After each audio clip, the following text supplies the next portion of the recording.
Iran हमेशा से दुनिया की एक ताकतवर शक्ति बना रहा है। ईरान ने दुनिया को वो दिया जो आज तक कोई नहीं दे पाया। बैंकिंग सिस्टम से लेकर रोबोट और चेचक के इलाज जैसी बहुत सी चीजें ईरान में खोजी गईं।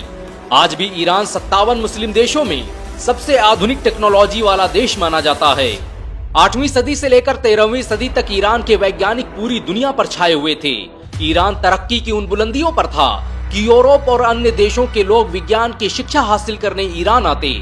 इतिहासकार लिखते हैं कि जिस वक्त दुनिया अंधकार में डूबी हुई थी, उस वक्त ईरान उसे तरक्की के रास्ते दिखा रहा था। अमेरिका जिस वक्त नासा के बारे में सोच भी नहीं पाया था, उस वक्त ईरानी वैज्ञानिक ऑब्जर्वेटरी में बैठकर रिसर्च कर रहे थे। साइंस, लिटरेचर, आर्ट और इन्वेंशन के क्षेत्र में ईरान की कुर्बानियों और उसके योगदान को कभी भुलाया नहीं जा सकता।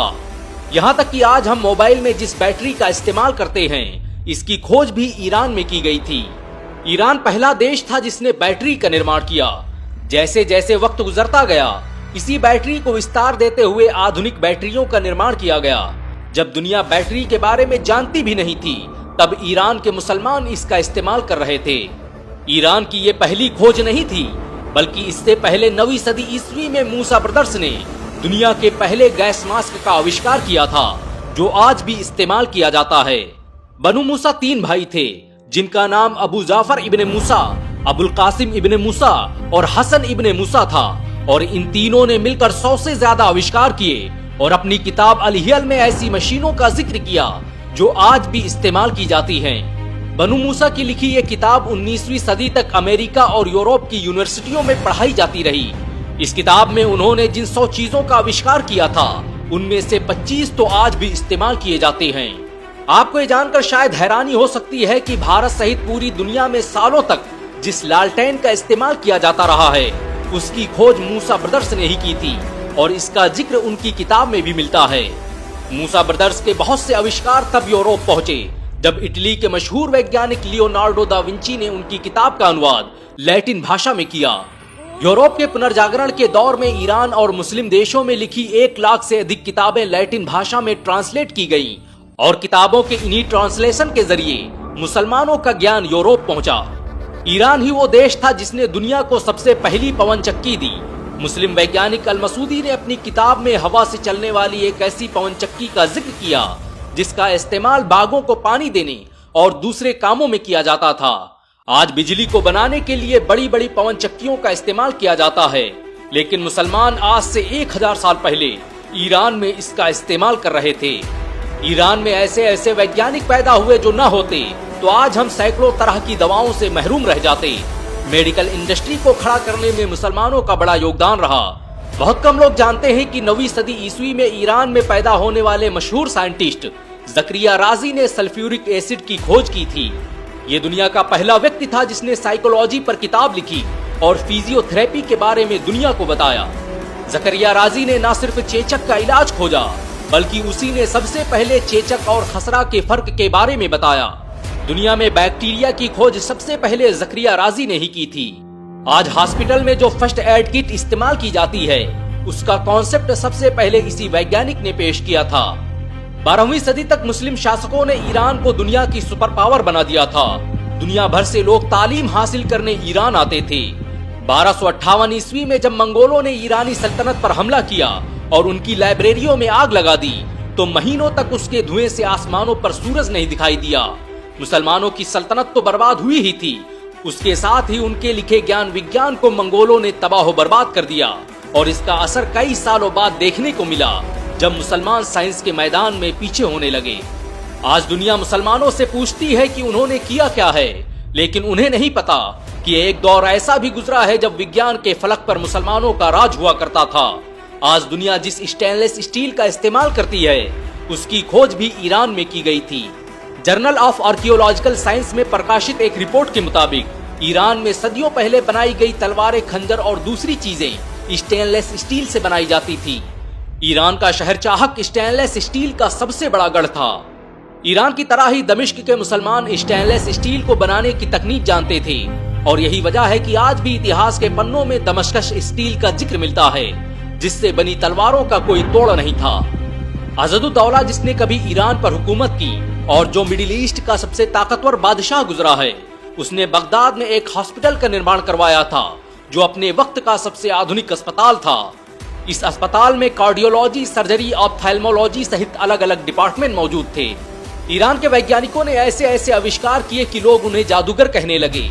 ईरान के मशहूर मुस्लिम वैज्ञानिक नसीरुद्दीन तूसी ने मरागा शहर में एक ऑब्जर्वेटरी बनाई थी जो अपने वक्त का सबसे बेहतरीन रिसर्च इंस्टीट्यूट था।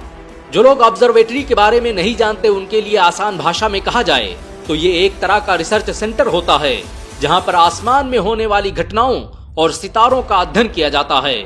नसीरुद्दीन तूसी ने इसी ऑब्जर्वेटरी में सबसे पहले मिल्की वे की खोज की थी। नसीरुद्दीन तूसी की ये लेबोरेटरी किसी नासा से कम नहीं थी।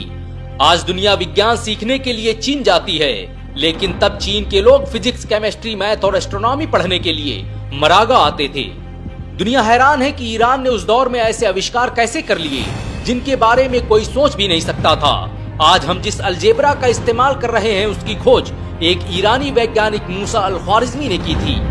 मूसा अल ख्वारिज़मी ने मैथ पर एक किताब लिखी जिसका नाम अलजब्र वल मुकाबला रखा गया और यही अलजब्र शब्द बिगड़कर अलजेब्रा बन गया।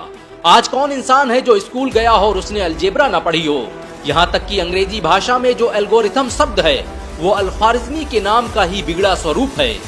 आज दुनिया जिन ईंटों का इस्तेमाल करके बड़े बड़े घर तामीर कर रही है उन ईंटों की खोज भी ईरान में की गई थी। दुनिया के मशहूर आर्कियोलॉजिस्ट रोमन ग्रिशमैन के मुताबिक आधुनिक ईंटों को बनाने की कला का आविष्कार ईरान में ही किया गया था। यहाँ तक कि दुनिया में सबसे पहले बेहोशी की दवा ईरान में ही बनाई गई। ईरान में जन्मे अबू रेहान अल बैरूनी ने इतिहास में पहली मर्तबा जमीन से सूरज की दूरी का पता लगाया। महमूद गजनवी ने जब ईरान को फतेह किया तो अल बैरूनी उनके साथ गजनी चले गए। उन्होंने बगैर किसी आधुनिक तकनीक के धरती की रेडियस का पता लगाया जिसे देखकर आज के वैज्ञानिक भी हैरान हैं। भारत के इतिहास पर लिखी पहली किताब किताबुल हिंद अल बैरूनी ने ही लिखी थी।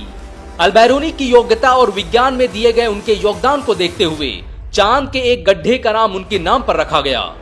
ईरान के मुसलमानों ने दुनिया को बहुत सी चीजें दी।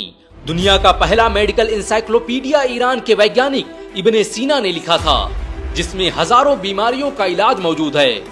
इसी ईरान में जन्मे जाबिर बिन हय्यान ने तेजाब की खोज की थी।